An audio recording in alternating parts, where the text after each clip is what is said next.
प्यारे दोस्तों, विगत दिन आप लोगों ने पढ़ा था 12वीं कक्षा का पहला चैप्टर जीवों में जनन, रिप्रोडक्शन इन ऑर्गेनिज्म। क्लास 12 का फर्स्ट चैप्टर का रिप्रोडक्शन इन ऑर्गेनिज्म यानी जीवों में जनन, उसका पहला दिन मतलब हम लोगों ने अलैंगिक जनन पढ़ रखा था। आज हम लोग क्या जानेंगे? सेक्सुअल रिप्रोडक्शन यानी लैंगिक जनन। फर्स्टली पहले करता क्या मैं हूं कि उसको रिवाइज करा देता हूं, शॉर्ट में इन ब्रीफ जल्दी में मैं रिवाइज करा देता हूं। जैसा कि आप न्यूज पे देख रखे होते हैं कि 5 मिनट में 100 खबरें, तो मैंने पढ़ रखा है, आप लोगों ने पढ़ रखा है, तो उसको करेंगे क्या, जल्दी में क्या करते हैं, रिविजन करवा देते हैं। Last day, you have come to know reproduction. It is a biological process in which an organism gives rise to young one similar to itself. यह एक जैविक प्रक्रिया होती है। प्रजनन क्या होती है? तो एक जैविक प्रक्रिया होती है जिसमें कोई भी जीव अपने जैसा संतान उत्पन्न करता है। नेक्स्ट, रिप्रोडक्शन दो टाइप का, on the basis of involvement of parents. क्या होता है रिप्रोडक्शन? दो टाइप का, एक असेक्सुअल दूसरा sexual. When offspring is produced by single parents with और विदाउट इन्वॉल्वमेंट ऑफ गैमेट्स, क्या कहलाता है? असेक्सुअल रिप्रोडक्शन कहलाता है। और when two parents of opposite sex participate in the reproductive process and also involves the fusion of gametes, क्या कहलाएगा? Sexual reproduction. ये सब हम लोगों ने जान रखा था। तो आज हम क्या करेंगे? सेक्सुअल रिप्रोडक्शन पे डिटेल चर्चा करते हैं। आते कहाँ पे हैं? Sexual reproduction. ठीक है, आफ्टर दैट आपने टाइप्स ऑफ असेक्सुअल रिप्रोडक्शन जाना था कि बाइनरी फिजन, ठीक है, इस तरह की बातें बहुत सा था। अब आते हैं कहाँ? सेक्सुअल रिप्रोडक्शन की चर्चा करते हैं।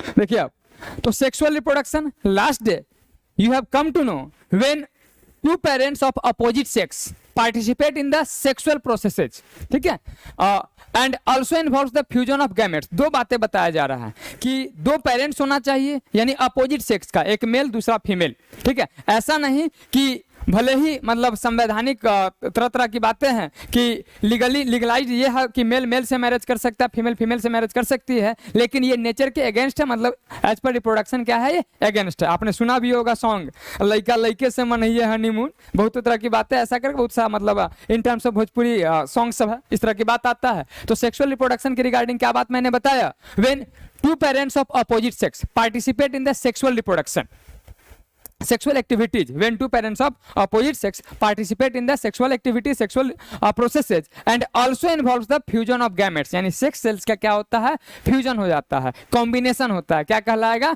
Sexual reproduction. तो देखते हैं क्या कि it involves formation of the male and female gametes. Sexual reproduction involves formation of the male and female gametes. It might be possible formation asexual reproduction में भी हो सकता है, लेकिन श्योरिटी है कि वहां फ्यूजन नहीं होगा। तो formation of the mail and female gametes, gametes that means sex cells. Gametes का मतलब क्या हुआ? सेक्स सेल्स की बात करेंगे। What is the literal meaning of gametes? क्या आ जाएगा? Sex cells. In male sperm but in female क्या आएगा? Ovum that is egg. Either by the same individual, ये स्पर्म और ओवम की बात करते हैं, आई मीन गैमेट्स की बात करते हैं, मेल और फीमेल गैमेट्स की बात करते हैं। तो ये हो सकता है ये सेम इंडिविजुअल का ही हो या और by different individuals of the opposite sex, या हो सकता है क्या? अलग अलग इंडिविजुअल जो अपोजिट सेक्स का। Thank you sir. Opposite sex का male sperm, male produces sperm spermatozoa, whereas female produces egg ovum, यानी different individuals of the opposite sex. यानी गैमेट्स जो आएगा, मेल गैमेट्स और female gametes, it might be possible same individual से आ सकता है या डिफरेंट इंडिविजुअल होगा, लेकिन क्या होगा? अपोजिट सेक्स होगा, मतलब विपरीत लिंग होगा, एक नर तो दूसरा मादा। ठीक है, नेक्स्ट बात रहा, these gametes, these sex cells fuse to form the zygote। यही सेक्स सेल्स क्या करते हैं? कंबाइन करते हैं, फ्यूज होता है, किसके लिए? जाइगोट बनाने के लिए। समझ में आया बात? जाइगोट को क्या कहते हैं? युग्मनज कहा जाता है। क्या कहलाता है? युग्मनज। तो these gametes fuse to form, combine to form the zygote which develops to form the new organism। क्या करता है? later on ये नए जीव में बदल जाते हैं। ये जाइगोट किस में बदलते हैं? नए जीव में। नेक्स्ट रहा because of the fusion of male and female gametes. ये बहुत ही इंपॉर्टेंट पॉइंट है, I mean very very important point है, ध्यान दीजिएगा। Because of the fusion of male and female gametes sexual reproduction result in offspring that are not identical to the parents और amongst themselves. आपने क्या जाना था regarding asexual reproduction? Whatsoever offsprings, that means morphologically and genetically similar individuals are called clone. Last day you have come to know, विगत दिन आपको मैंने बता रखा था कि मोर्फोलॉजिकली मतलब एक्सटर्नल फीचर्स, आउटर लुकअप यानी नयन नक्श, ठीक है, चेहरा मोहरा, जो कुछ भी बात आपने सुन रखा होगा, भोली सी सूरत, तरह तरह की बातें, मतलब सूरत के रिगार्डिंग, मतलब फेस की रिगार्डिंग बात आ जाती है, ठीक है। तो मोर्फोलॉजिकली मतलब एक्सटर्नल फीचर्स यानी outer lookup, morphologically and genetically मतलब जेनेटिक कंस्टिट्यूशन, और जीन क्या मैंने बताया था? Functional segment of DNA. Nucleic acid that is DNA का फंक्शनल सेगमेंट क्या कहलाता है? जीन कहलाता है। और gene controls the hereditary characteristic की बात आ जाती है, सच बात, ठीक है, वही डिटरमाइन करता है। तो morphologically and genetically similar individuals को क्या कहा जाता है? क्लोन कहा जाता है। क्या कहते हैं? क्लोन कहते हैं। तो whatsoever offsprings of sexual reproduction क्या होगा? ये डिफरेंट होता है।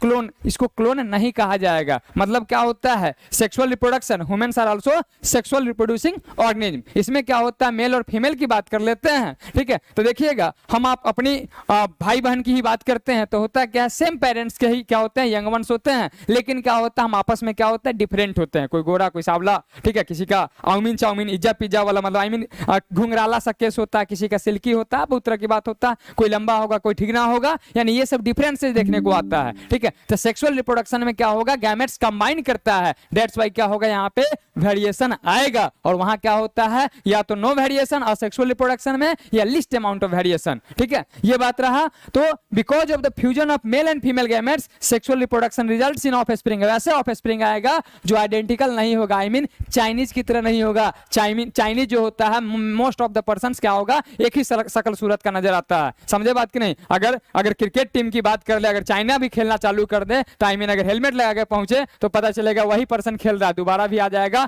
मतलब आउट होने के बाद भी पवेलियन से आ जाए, खेल रहा है, पता ही नहीं चल पाएगा। मतलब तरबूज सा शकल होता है, एक जैसा शकल, मतलब कहने का मतलब बहुत सा मिलता जुलता रहता है, इस तरह की बात रहा। मतलब उतना ज्यादा डिफरेंसेस देखने को वहां नहीं आता है, सो बात रहा।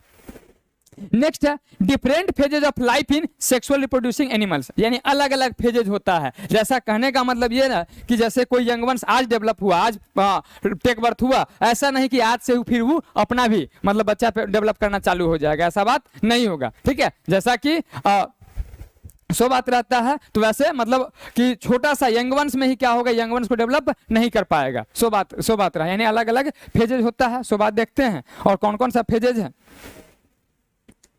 पहला है क्या? Juvenile phase. लिसन प्लीज, क्या है? Juvenile phase. ये क्या, कौन सा फेज है? Juvenile phase. अब ध्यान दीजिएगा पहले, यानी पहले फेज को क्या कहते हैं? पहले स्टेज को क्या कहा जाता है? जुवेनाइल फेज कहा जाता है। तो उसकी चर्चा करते हैं। अब ध्यान दीजिएगा, juvenile phase, all organism have to reach a certain stage of growth maturity in their life, यानी सभी जीवों को अपने जीवन काल में, अपने जीवन में एक सर्टेन स्टेज तक एक पहुंचना होता है, एक निश्चित उम्र तक क्या होता है? निश्चित एज ग्रुप तक, निश्चित उम्र तक, निश्चित आयु तक पहुंचना होता है, यानी रिप्रोडक्टिवली क्या होता है? मैच्योर होना होता है, ठीक है। इन दैट केसेस क्या होगा उसका? व्हाटसोएवर देयर रिप्रोडक्टिव ऑर्गन्स, जो कुछ भी जनन अंग होता है, समझे, उस जनन अंग भी क्या होता है? मैच्योर होता है, और इंटेलेक्चुअल लेवल भी मैच्योर होता है। सो बात आया, मतलब इंटेलेक्चुअल मैच्योरिटी भी आती है, फिजिकल मैच्योरिटी भी आती है, मतलब शारीरिक चेंजेस भी आता है, जो कि आपने पढ़ रखा है in class 8th reaching the age of adolescence. मतलब कहने का मतलब जवानी की अवस्था में क्या क्या परिवर्तन होता है, मेल में कुछ अलग और फीमेल में कुछ अलग, भली भांति आप लोग जानते हैं, वहां पे नहीं जाएंगे, पहले पढ़ रखा है आपने, ठीक है। सो बात रहा, तो ग्रोथ मैच्योरिटी यानी परिपक्वता आता है उसके जीवन में before they can reproduce sexually, यानी सेक्सुअली रिप्रोड्यूस करने से पहले, लैंगिकता मतलब सेक्सुअली रिप्रोड्यूस करने से पहले उसका क्या होता है कि एक सर्टेन स्टेज तक ग्रोथ करता है, और ग्रोथ करने के बाद क्या आता है? रिप्रोडक्टिवली मैच्योरिटी आती है। समझ में आया बात? तो उसको क्या कहेंगे? जुवेनाइल फेज कहा जाएगा। क्या कहलाएगा? Juvenile phase. समझ में आया? नेक्स्ट है आपका in animals this period of growth is called juvenile phase. मैंने पहले ही बता दिया, एक सर्टेन स्टेज तक क्या करना पड़ता है, उसको ग्रोथ करना पड़ता है सो दैट रिप्रोडक्टिवली मैच्योर हो जाए, ठीक है, परिपक्व आ जाए, मतलब उसका जनन अंग में भी क्या होगा, बहुत सा ऐसा चेंजिंग देखने को आता है, पूरे के पूरे बॉडी में भी कुछ चेंजिंग देखने को आता है। जैसे बात करते हैं मेल्स की बात, तो क्या आ जाएगा, इन मेल क्या होता है कि दाढ़ी मुझे आ जाती है, मेल्स में आता है, फीमेल्स में भी थोड़ी बहुत केसेज ऐसा बनता है जो हार्मोनल बात आता है, ठीक है। इसके बाद सोल्जर ब्रोड हो जाएगा और many more changes reproductive organs, I mean testis भी क्या करता है, स्पर्म का प्रोडक्शन करना चालू कर देता है, ठीक है। टेस्टिस यानी विरिसन क्या करता है, स्पर्म का यानी प्रोडक्शन करना चालू कर देता है। सो बात रहा। नेक्स्ट है दिस फेज इज ऑफ, हाँ, प्लांट्स के केस में, वाइल इन प्लांट्स के केसेज में यही जुवेनाइल फेज को क्या कहते हैं, वेजिटेटिव फेज कहा जाता है। In plants juvenile phase is known as vegetative phase, क्या कहलाएगा, प्लांट्स के केसेज में यही जुवेनाइल फेज क्या कहलाता है, इसको क्या कहेंगे, वेजिटेटिव फेज कहा जाएगा। प्लांट्स के केसेज में क्या कहलाएगा, वेजिटेटिव फेज, ठीक है। नेक्स्ट है ये वेरिएबल होता है, this phase is of variable duration. Variable duration का कहने का मतलब किसी जीव में कम समय का होगा, किसी में लंबे समय का होगा। कोई मान लेते हैं कि साल 2 साल ही ग्रो कर पाएगा, बाकी फिर रिप्रोडक्शन करना चालू कर देगा। लेकिन ह्यूमन की ही बात करते हैं तो ऑन एन एवरेज बात आता है क्या, हमारा कॉन्स्टिट्यूशन ही डिसाइड कर रखा है कि मेल का एज ग्रुप कितना होना चाहिए, एज कितना होना चाहिए 21 ईयर्स। आफ्टर डेट क्या होगा, मतलब रिप्रोडक्टिवली मैच्योरिटी जाती है, आ तो जाती है पहले से, लेकिन क्या करता है पूरे के पूरे मतलब तरीके से जो फॉर ये अंगवंश को डेवलप के लिए तैयार हो जाता है, तो क्या आ जाता है, मेल का 21 डिसाइड किया गया है, और वेराज इन फीमेल्स क्या होता है 18 ईयर्स। तो वैसे करके बात रहा, तो ये वेरिएबल ड्यूरेशन होता है। जुवेनाइल फेज जो आया ये वेरिएबल ड्यूरेशन का होता है, मतलब बदलता हुआ ड्यूरेशन का होता है अलग अलग जीवों में, डिफरेंट ऑर्गेनिज्म में। सो बात रहता है, ठीक है। यानी जुवेनाइल फेज जो है, ग्रोथ वाला फेज जो है, ये फेज क्या होता है, अलग अलग जीवों का क्या है, अलग अलग होता है, यानी डिफरेंट होता है। समझ में आया, ठीक है। नेक्स्ट बात करते हैं, इस बात को ध्यान रखिएगा कि हमारे चैनल प्रयास साइंस क्लासेज को आप सब्सक्राइब कीजिए, लाइक कीजिए, कमेंट कीजिए और इस चैनल पे बने रहिए कंटिन्यू, ठीक है। नेक्स्ट बात क्या रहा आपका, रिप्रोडक्टिव फेज की बात करते हैं। कौन सा फेज है, रिप्रोडक्टिव फेज, ठीक है। किसकी बात करते हैं, रिप्रोडक्टिव फेज। देखो आप, रिप्रोडक्टिव फेज, दूसरा फेज क्या है आपका, रिप्रोडक्टिव फेज। मतलब ये क्या आया, 3 फेज में बांटा गया है, पहला जुवेनाइल फेज है, दूसरा रिप्रोडक्टिव फेज है, और तीसरा क्या है, सेनेसेंट फेज। तो ध्यान देना, पहले जुवेनाइल फेज को ही प्लांट्स के केसेज में क्या कहा जाता है, वेजिटेटिव फेज, या इसको ग्रोथ फेज भी कहा जाता है। नेक्स्ट फेज क्या है, रिप्रोडक्टिव फेज। रिप्रोडक्टिव फेज की बात कर लेते हैं। देखो आप, तो जुवेनाइल फेज के एंड पे, यानी जब जुवेनाइल फेज यानी ग्रोथ वाला पीरियड क्या होगा, समाप्त होगा। At the end of juvenile phase होता क्या है कि ये मार्क्ड बाय, चिन्हित किया जाता है, पता लग जाता है क्या आ गया, कौन सा फेज आ गया, by the beginning of the next phase called reproductive phase. यानी पहले क्या था, जुवेनाइल फेज, और जुवेनाइल फेज जो ही समाप्त हुआ, कौन सा फेज आ जाएगा, रिप्रोडक्टिव फेज। कौन सा फेज होगा, रिप्रोडक्टिव फेज, ठीक है। और उसके बाद क्या आ जाएगा, सेनेसेंट फेज। पहला क्या है, जुवेनाइल फेज, नेक्स्ट क्या है, रिप्रोडक्टिव फेज, और उसके बाद क्या आ जाता है, ओल्ड स्टेज की फेज की बात आता है, सेनेसेंट फेज की बात आ जाता है।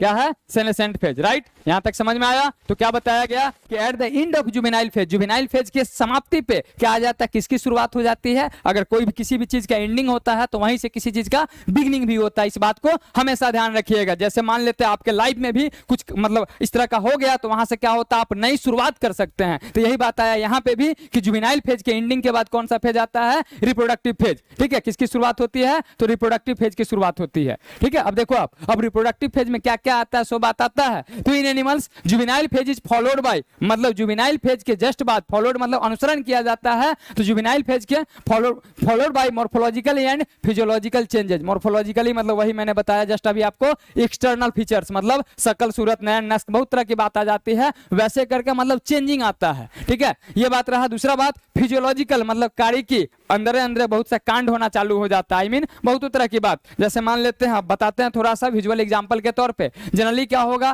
कि एट सर्टेन स्टेज तक क्या होता है, मेल और फीमेल पता ही नहीं चल पाता है। मतलब अगर ऐसे ऐसे दिखा जाए, मतलब अगर कोई गर्ल्स भी है क्या करते हैं, अगर वो बॉय कट बाल रखा हुआ, मतलब ऐसे कुछ पता ही नहीं चल पाएगा। यानी इवन मतलब मोस्ट ऑफ, अगर साउंड में भी कुछ चेंजिंग रहता है तो वैसे करके बात आता है। लेकिन at the age of adolescence, यानी जब रिप्रोडक्टिव फेज में पहुंचते हैं, तो बहुत सा ऐसा चेंजिंग देखने को आता है, मेल में भी और फीमेल में भी। यानी मॉर्फोलॉजिकली फिजियोलॉजिकली एक्सटर्नल फीचर्स के तौर पे भी, और क्या आता है फिजियोलॉजिकली मतलब कार्य, यानी उसका बॉडी क्या करता है, कुछ ना कुछ अंदरूनी कांड करना भी चालू करता है। सो बात रहा, मतलब फिजियोलॉजी का मतलब क्या होता है, वर्किंग प्रिंसिपल। क्या होगा, वर्किंग प्रिंसिपल। तो मोर्फोलॉजिकली और फिजियोलॉजिकली दोनों के चेंजेस आता है, यानी मोर्फोलॉजिकल और फिजियोलॉजिकल चेंजेस देखने को आता है। कौन से फेज में, तो रिप्रोडक्टिव फेज में, ठीक है, prior to active reproductive behaviour, पूरे के पूरे मतलब सक्रियता रिप्रोडक्टिवली, यानी जनन क्या करता है, जनन की जो व्यावहारिकता होता है उसकी मतलब उससे उसको सक्रिय करने से पहले बहुतों से ऐसा चेंजिंग आता है, यानी रिप्रोडक्टिव फेज में क्या होगा, मोर्फोलॉजिकली एंड फिजियोलॉजिकल क्या होगा, चेंजेस देखने को आएगा। ठीक है, ये बात रहा। ऐसा आप लोग भी मतलब ये टीनेजर्स एज ग्रुप होता है, ये मेकिंग और मैरिंग टाइम होता है, यही बढ़ने और बिगड़ने का समय होता है। रीजन यही होता है कि हार्मोन्स क्या करता है, हार्मोन्स ना सेक्रेट हो तब पर भी व्यक्ति परेशान होता है, और ज्यादा सेक्रेट हो तब पर भी परेशान होगा। और जो कुछ भी चेंजिंग लेके आता है तो हार्मोन्स का ही मतलब मेजर रोल होता है इस सब में चेंजिंग का। हार्मोन क्या होता है सो आपने पढ़ रखा होगा क्लास 11th का chapter, last chapter, that is chemical coordination and integration, chapter number 22 मतलब चैप्टर जो 22वां चैप्टर है, उस चैप्टर में आपने पढ़ रखा होगा हार्मोन्स क्या होता है। तो हार्मोन्स के बारे में मैं बता देता हूं आपको कि हार्मोन जो होगा, hormones are non nutrient chemicals. पहला बात, यानी हार्मोन्स क्या होता है, hormones are non nutrient chemicals. Hormones कैसे होते हैं, तो नॉन न्यूट्रिएंट केमिकल्स होते हैं। ठीक है, hormones are non nutrient chemicals. दूसरा बात, ठीक है, it act as intercellular messengers. अब देखो आप, इंटरसेलुलर मैसेंजर, तीन बातें मैंने बताया हार्मोन्स की रिगार्डिंग। क्या बताया मैंने, तीन बात। पहला बात क्या बताया आपको कि नॉन न्यूट्रिएंट केमिकल्स होगा, हार्मोन्स क्या होगा, नॉन न्यूट्रिएंट केमिकल्स होंगे। ठीक है, hormones are non nutrient chemicals. पहला बात क्या मैंने बताया, इसका कीवर्ड्स क्या है, नॉन न्यूट्रिएंट केमिकल्स, मतलब इसमें कोई पोषक तत्व नहीं है। ठीक है, hormones are non nutrient chemicals, non nutrient. और दूसरा, it act as intercellular messenger. ये किसकी भांति काम करेगा, इंटरसेलुलर मैसेंजर की भांति करेगा, काम करेगा। इधर थोड़ा सा लिखते हैं, it act as intercellular messenger.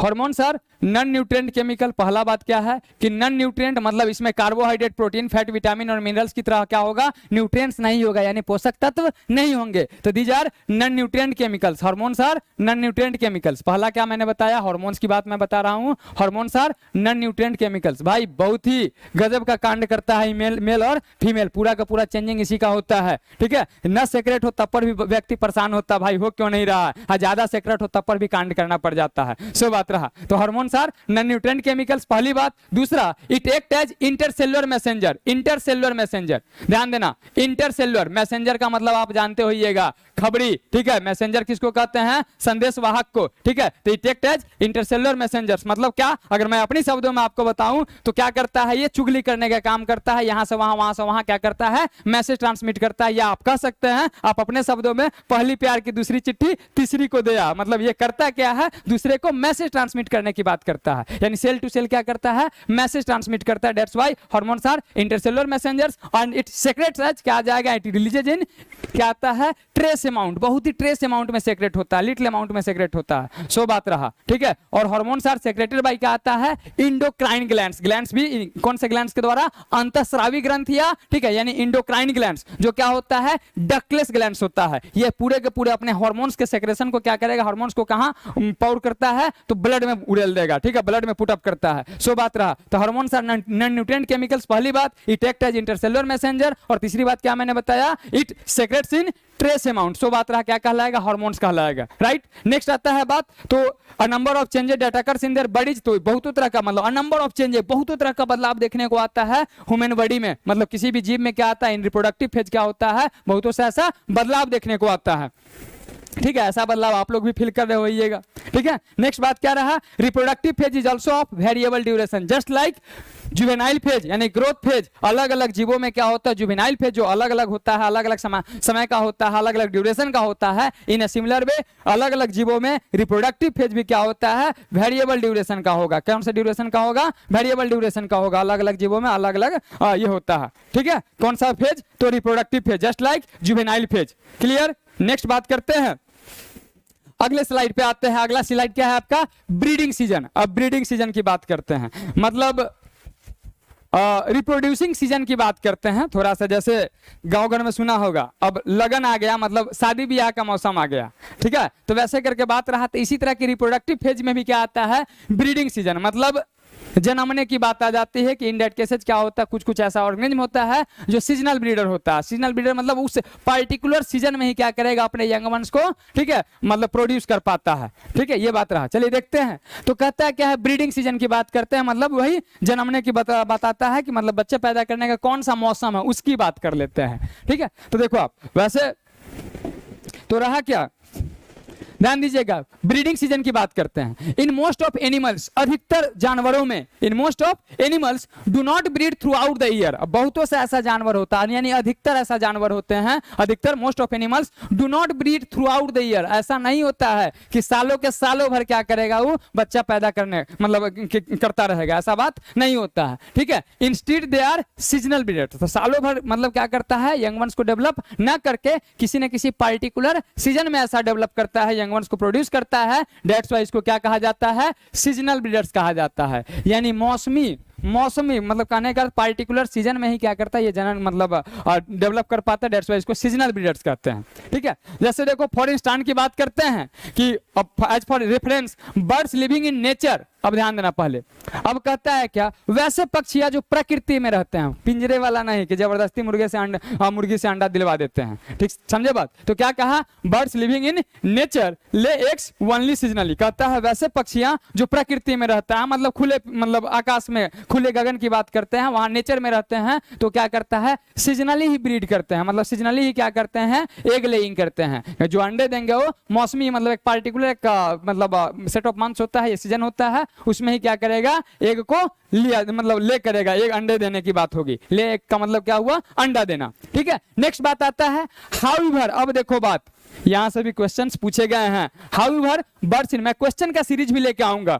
ठीक है, आप लोगों के लिए मैं नीट का क्वेश्चन का सीरीज भी लेके आऊंगा, बोर्ड के क्वेश्चन का भी सीरीज लेके आऊंगा। उसका आपका अलग अलग इस तरह की बात रहेगा, बिहार बोर्ड, सीबीएसई और नीट। ठीक है, इस तरह से बातें रहेगी आपका। ये बात मत भूलिएगा, हमारे चैनल को लाइक, सब्सक्राइब और शेयर और कमेंट करना। ठीक है, देखो आप नेक्स्ट क्या है, आपका चैनल का नेम क्या है, आपका प्रयास साइंस क्लासेज। ठीक है, however birds in captivity, captivity की बात करते हैं, मतलब क्या, पिंजरे की बात करते हैं। जैसे मुर्गा को लोग पालता है, मतलब पोल्ट्री फार्म सुना होगा, वैसे करके मतलब most of the birds and foul से और क्या बात करते हैं, एनिमल्स को भी क्या किया जाता है, डोमेस्टिकेट किया जाता है। तो उसकी बात, तो बर्ड्स इन कैप्टिविटी, बर्ड्स की बात करते हैं, तो वैसे बर्ड्स जो क्या होता है, कैप्टिविटी मतलब पालतू, डोमेस्टिकेटेड की बात आया। ठीक है, एज इन पोल्ट्री फार्म्स, किसके, पोल्ट्री फार्म्स की बात करते हैं, can be made to lay eggs throughout the year. अब उसको क्या किया जाता है, उसको ऐसा बनाया जाता है कि उस सालों के सालों भर अंडा दे, तब तो कॉमर्शियली हम लोग क्या करता है, मतलब उसको बिक्री कर पाएंगे, बेच पाएंगे इकोनॉमिकली, ये बात आया। तो birds in captivity as in poultry farms can be made to lay, ठीक है, made to lay eggs throughout the year, सालों के सालों भर क्या होता है, अंडे उससे दिलवाए जाते हैं। ठीक है, बाई हार्मोनल ट्रीटमेंट, मतलब क्या होगा, जैसे गाय को सुना होगा क्या होता है, ऑक्सीटोसिन का इंजेक्शन लगाया, दूध निकाल लेता है। समझे बात की नहीं, जब उसका काप क्या होता है, डेथ कर गया होता है, वैसे करके बात आता है, यानी oxytocin that is also a hormone. तो इन सिमिलर वे यहाँ भी हार्मोनल इंजेक्शन दिया जाता है, और हार्मोनल ट्रीटमेंट करके, हार्मोनल इंजेक्शन दे करके क्या किया जाता है कि कैप्टिविटी का बर्ड्स को क्या किया जाता है कि थ्रू आउट द लेइंग किया जाता है, मतलब पूरे के पूरे थ्रू आउट द ईयर्स क्या होगा, एग लेइंग करवाया जाएगा। In this case egg laying is not related to reproduction. अब ऐसे केसेज में जब उसको सालों के सालों भर अंडे दिलवाए जाते हैं, तो इन दैट केसेज क्या होगा, एग लेइंग जो होगा ये रिप्रोडक्शन से रिलेटेड जुड़ा हुआ पहलू नहीं है, not related to reproduction but is a commercial exploitation. देखो आप, कॉमर्शियल एक्सप्लॉइटेशन का मतलब क्या हुआ, इकोनॉमिकली मतलब व्यावसायीकरण क्या हुआ, शोषण हुआ। समझ में आया, जहां वो एक अंडे देने की बात थी तो उसको जबरदस्ती जबरन 3-4 अंडे दिलवाए जाते हैं, मतलब हार्मोनल ट्रीटमेंट करके, इस तरह से उसका डाइट दिया जाता है, हार्मोन्स का इंजेक्शन लगाया जाता है, मतलब टैबलेट्स दिया जाता है सच। तो फॉर ह्यूमन वेलफेयर, यानी मानव अपनी भलाई के लिए क्या करता है कि कॉमर्शियली एक्सप्लॉइट करता है, किसको, birds that are in captivity. Birds, वैसे बर्ड्स जो क्या होता है, कैप्टिविटी में रखे जाते हैं। ठीक है, पोल्ट्री फार्म्स में रखे जाते हैं, तो मानव अपनी भलाई के लिए उसका कॉमर्शियल एक्सप्लॉइटेशन करता है, पूरा का पूरा। ठीक है, व्यावसायिक शोषण करता है। नेक्स्ट बात है, अब आते हैं अगले स्लाइड पे। नेक्स्ट देखिए आप, ड्यूरिंग रिप्रोडक्टिव फेज। अब रिप्रोडक्टिव फेज के दौरान और क्या क्या चेंजेस आता है फीमेल्स मेल्स में, सो बात करते हैं। तो ड्यूरिंग रिप्रोडक्टिव फेज होता क्या है, सो ध्यान रखिएगा। The females of placental mammals. अब प्लासेंटल मैमल्स की बात करते हैं। Humans are also mammals. अब बात कर लेते हैं, जैसा कि आपको लास्ट मैंने बताया था कि आर.एच. व्हिटकर के अकॉर्डिंग इन 1969 की बात करते हैं, आर.एच. व्हिटकर ने पूरे के पूरे होल किंगडम को, होल लिविंग वर्ल्ड को क्या किया, 5 किंगडम में बांटा था, पूरे के पूरे सजीव जगत को, ठीक है, 5 किंगडम में बांटा था। मोनेरा, प्रोटिस्टा, फंजाई, प्लांटी और एनिमलिया, ये 5 किंगडम था। किसके द्वारा दिया गया था? दिस किंगडम मतलब this classification was proposed by R H. Whittaker. ये जो क्लासिफिकेशन है, आर.एच. व्हिटकर नाम का, रॉबर्ट एच. व्हिटकर नाम का मतलब टैक्सोनॉमिस्ट था, या कह सकते हैं बायोलॉजिस्ट था, जिन्होंने क्या किया, इसको क्लासिफाई किया था पूरे के पूरे सजीवों की दुनिया को, ठीक है, जिसमें जान प्राण होता है, वैसे जीवों का क्या किया, 5 पार्ट में बांटा था, 5 टाइप में, मोनेरा, प्रोटिस्टा, फंजाई, प्लांटी और एनिमलिया। उसकी बात रहा तो उसमें क्या आता है, अब हम लोग क्या करते हैं, ह्यूमन जो होता है किस किंगडम से बिलोंग करता है, तो एनिमल किंगडम से। एनिमल किंगडम में भी क्या है, तो क्लास की बात करते हैं, मैमलिया क्लास है। मैमलिया कहने का मतलब क्या होता है, ह्यूमन्स के फीमेल में क्या होता है, मेमोरी ग्लैंड होता है। मेमोरी ग्लैंड कहने का मतलब यानी आई मीन ब्रेस्ट की बात कर लेते हैं, ठीक है, क्या बात करते हैं, ब्रेस्ट की बात। उसको क्या कहेंगे इन टर्म्स ऑफ बायोलॉजी, क्या कहा जाएगा, मेमोरी ग्लैंड्स कहा जाएगा, ठीक है। अब ध्यान देना पहले, तो during reproductive phase the females of placental mammals. अब मैमल्स में भी क्या आता है, मतलब प्लासेंटा, यानी ये मैमल्स का क्या होगा, प्लासेंटा की बात करते हैं, जिससे ड्यूरिंग प्रेगनेंसी के दौरान क्या होता है, जो डेवलपिंग फीटस होता है, ठीक है, डेवलपिंग एम्ब्रायो होता है, फुली डेवलप्ड बेबी को फीटस कहा जाता है, जो हम जानेंगे human reproduction chapter, that is chapter number 3, ठीक है, क्लास 12 का। तो उसकी बात करते हैं, तो यहाँ पे क्या होता है, उसी प्लासेंटा के थ्रू जो क्या किया जाता है, उसको नॉरिशमेंट दिया जाता है। पूरा डिटेल प्लासेंटा हम चैप्टर नंबर 3 में जानेंगे। तो placenta mammals, placental mammals exhibit cyclical changes. अब ध्यान देना पहले, साइक्लिकल चेंजेज मतलब कुछ ना कुछ क्रमिक क्या होता है, बदलाव आते हैं in the activities of ovary. किसके एक्टिविटीज में, तो ओवरी की एक्टिविटी में। किसके एक्टिविटी में, ओवरी मतलब अंडाशय के एक्टिविटी, क्रियाकलाप में। And accessory duct. अब देखो आप, 2 तरह की बात होती है, एक नेसेसरी और दूसरा एसेसरी। नेसेसरी का मतलब जरूरी, जो हम लोगों का हो जाता है, हमारी ऑक्सीजन कोई और होता है, आपके ऑक्सीजन कोई और होती है, दिल और दिमाग पे कब्जा किसी और का होता है, मेरे बिन तुम नहीं है, तुम्हारे बिन हम नहीं, सो बात रहा। यहाँ एसेसरी की बात, तो वहां कहते हैं नेसेसरी। नेसेसरी का मतलब आवश्यक, जरूरी, ठीक है, और एसेसरी का मतलब क्या हो जाता है, सहायक। जैसे हम किसी से मतलब होता क्या है, कहीं मिलने जाते हैं तो कोई एगो गार्ड करने वाला होता है, भाई पहरा देने वाला होता है, तो वही बात यहाँ एसेसरी की बात आया, मतलब सहायक की बात आया। कौन सा डक्ट है, तो एसेसरी डक्ट, ठीक है, सहायता देने वाले डक्ट की बात करते हैं, ठीक है। As well as secretion of hormones. तो होता क्या है कि रिप्रोडक्टिव फेज के दौरान फीमेल्स प्लासेंटल मैमल्स में, मतलब फीमेल्स और प्लासेंटल मैमल्स साइक्लिकल चेंजेज होता है, जो क्या करेगा, मतलब ओवरीज की एक्टिविटीज को इस तरह की बात आता है, प्रदर्शित किया जाता है। और क्या, सहायक डक्ट हुआ करता है, duct that is pipe like structure, जो ये सब कुछ ना कुछ यहाँ से वहां सेक्रेट करके लेके चला जाता है, तो उसको क्या कहेंगे, डक्ट्स कहा जाएगा। इस तरह की बात रहा। एज वेल एज सेक्रेशन की बात है, आता क्या है, नेक्स्ट क्या आता है, सेक्रेशन की बात करते हैं। सेक्रेशन ऑफ हार्मोन्स मतलब हार्मोन्स रिलीज करने की बात आ गया, जो मैंने बता रखा है आपको। हार्मोन्स होता क्या है, तो these are non nutrient chemicals. Next बात, it act as intercellular messenger. और तीसरी बात क्या, it secretes in trace amount. 3 बातें मैंने बताया, और इंटरसेलुलर मैसेंजर की बात मैंने क्या बताया, वही आपको बड़ी बढ़िया सा शब्दों में आपको समझा रखा था। पहली प्यार की, दूसरी चिट्ठी, तीसरी को दया। भली बात आप समझ गए होंगे, उसके आगे मैं नहीं जाऊंगा, ठीक है। नेक्स्ट देखो आप, in non primate mammals, non primate mammals की बात करते हैं, मतलब जिसमें क्या होता है, ये